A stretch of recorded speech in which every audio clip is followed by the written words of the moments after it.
को जो है क्रिमेटोरियम में ले जाकर के मैं जला दिया। मीडिया में क्या चला है मैं पूछ नहीं रही हूँ, मैं सुप्रीम कोर्ट के सवालों की बात कर रही हूँ। फैलाया गया सुप्रीम कोर्ट के सवाल, क्रिमेटोरियम में लेकर के गए, परिवार वालों की मौजूदगी में शव को जो है सुप्रीम कोर्ट के सवाल सर, सुप्रीम कोर्ट के सवाल।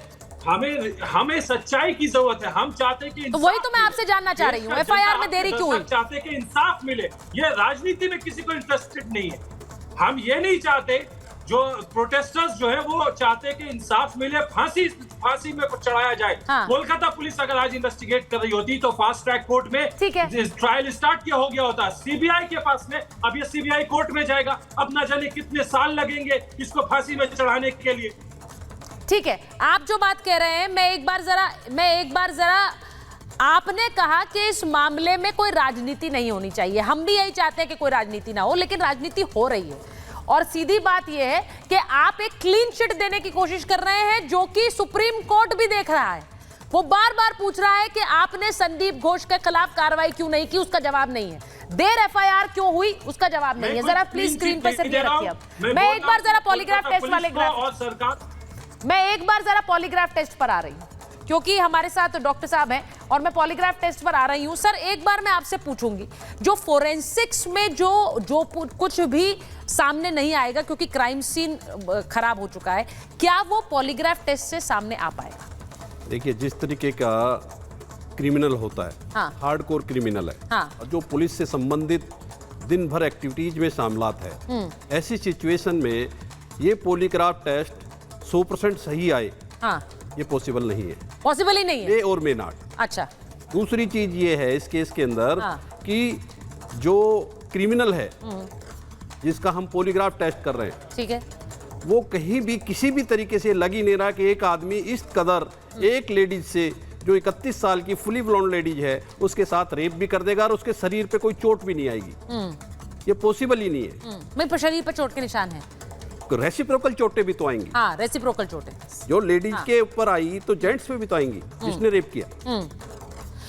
ये भी कहा जा रहा है कि हाथ में जो नाखून में मांस और खून के निशान है, और उनका मिलान जाहिर तौर पर संजय राय से होगा, लेकिन वो उस संघर्ष से मिलते जुलते हैं जिसके निशान संजय राय के शरीर पर है। संजय राय के शरीर पे अगर हैं तो डेफिनेटली जो भी रिपोर्ट आएगी इस संबंध में वो कंक्लूसिव रिपोर्ट होगी। कंक्लूसिव रिपोर्ट होगी। लेकिन क्या वो ये कंक्लूड कर पाएंगे कि सिर्फ संजय राय ही था? इससे सिर्फ जिसके बॉडी पे चोट आई है, उसके नाखून में जो टिश्यू पार्ट्स मिलेंगे, सिर्फ उसी की डीएनए फिंगरप्रिंटिंग पॉसिबल होगी। ठीक है, तो जो बात डॉक्टर गुप्ता कर रहे हैं, मैं उसी पर वापस आ रही हूं। एक बार मैं सीधे सीधे ये सवाल पूछना चाह रही हूं कि इस पूरे मामले में डीजीपी सर, आपने तो कई ऐसे मामले देखे हैं, क्या आपको ऐसा लगता है कि इस मामले में कोई एक कवर अप की कोशिश है, जैसा कि बार बार ये कहा जा रहा है? अब मैं नहीं कह रही हूं कि ये कंक्लूसिव है, लेकिन ये कहा जा रहा है कि क्राइम सीन टैंपर होने दिया गया, आपने लड़की के बारे में जानकारी परिवार को नहीं दी, एफआईआर नहीं कराई। ये बहुत सवाल बार बार पूछे जा रहे हैं। आप सही कह रही हैं, ये एक बहुत महत्वपूर्ण बिंदु है और इसके ऊपर गहराई से अनुसंधान की आवश्यकता है। पॉलीग्राफ टेस्ट एक बहुत ही महत्वपूर्ण साक्ष्य है, लेकिन ये अकाट्य नहीं होता है। इसके साथ अन्य सर्कमस्टेंशियल एविडेंस, बयानात और अन्य सबूत के साथ मिला जवाब देते हैं, तो सच्चाई पे पहुंचने में बहुत सहूलियत मिलती है। हाँ, सच्चाई तक पहुंचते हैं। और जैसा आपने कहा, मुझे लगता है कि इतनी ऐसी तस्वीरें आ रही हैं, एक बच्ची को बस स्टैंड से उठाकर 3 साल की बच्ची को ले जाया जा रहा है, उसके बाद उससे बलात्कार होता है, कैसे छोटी छोटी बच्चियों के साथ स्कूल में बलात्कार की, यौन शोषण की खबरें आ रही हैं। यहाँ पर तो एक ऐसा घिनौना कृत्य हुआ है जिसके बाद बार बार ये कहा जा रहा है कि क्यों नहीं इसमें एक गाइडलाइन स्पष्ट हो। लेकिन भारती जी, हम गाइडलाइंस तक सीमित नहीं रहना चाहते। मैं फिर वही सवाल करूंगी जो मैंने अश्विनी जी से किया, कैपिटल पनिशमेंट पर क्यों नहीं गौर किया जा रहा है? ये तो डिमांड तब से है जब से निर्भया का मामला हुआ। देखिए, मैं एक चीज मुंशी से पूछना चाहती हूँ कि अगर सुप्रीम कोर्ट का जो ऑब्जर्वेशन है वो आप सम्मान करते हैं, आप मान लेते हैं कि एफआईआर में देर हुआ है, आप मान लेते हैं कि सभी बहुत गलत लैप्स हुआ है, तो आप ये पुलिस ऑफिसर और कमिश्नर ऑफ पुलिस को क्यों नहीं हटाया अब तक? ये मेरा पहला क्वेश्चन है। दूसरी बात जो है, भारतीय नागरिक सुरक्षा संहिता जब से आए हुए हैं, लागू हुआ है, उनका 176 क्लॉज 3 धारा में ये कहा गया है कि ये जो संगीन मामला है रेप और मर्डर का, इसमें फोरेंसिक इन्वेस्टिगेशन मैंडेटरी है।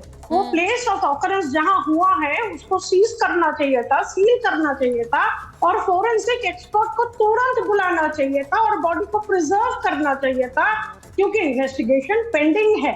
ये बहुत संगीन मामला है क्योंकि सभी एविडेंस अभी नहीं है, बॉडी नहीं है, पोस्टमार्टम रिपोर्ट वही अस्पताल का है जहां पर खून हुआ था और प्राइमरी एविडेंस, टर्शियरी एविडेंस सब जा चुके हैं और वो प्लेस ऑफ ऑकरेंस, वो सेमिनार हॉल, उसका दीवार तोड़ा गया है।